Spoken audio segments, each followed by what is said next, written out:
Жогорку кеңештин учурдагы депутаты Марат Аманкуловдун мыйзамсыз баюу фактылары аныкталды. Бул туурасында улуттук коопсуздук боюнча мамлекеттик комитет билдирди.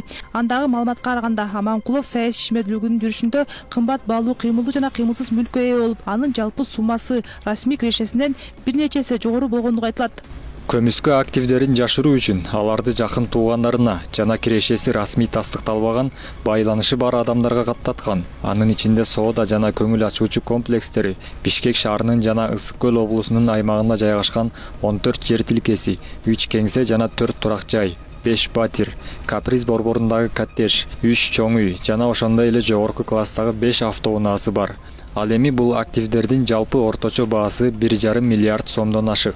Аманкуловдун 2008-2020 жылдар аралыгында Бишкек шаардык кеңешиндеги жана жогорку кеңештеги саясий таасирин колдонуу менен активдерин кыйла көбөйткөнү божомолдонууда. Учурда анын башка активдерин, ошондой эле кылмыш жолу менен алынган каражаттарын легалдаштырууга катышкан адамдардын чөйрөсүн аныктоо иштери жүрүп жатат.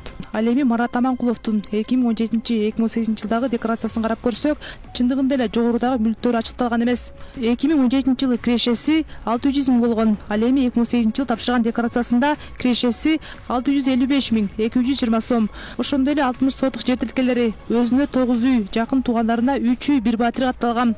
Унаалардан Volkswagen Passat, Mercedes-Benz 500, Mercedes-Benz 208 унаалары көрсөтүлгөн. Ошондой эле жакын туугандарына катталган батири жана Mercedes 2 Lexus жана Honda Civic унаалары көрсөтүлөт.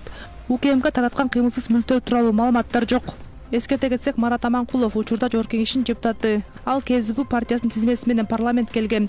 Ага чейин Бишкек шаардык кеңешинде депутат болгон. 2020 жылкы парламент шайлоого Биримдик партиясын жетектеп чыккан.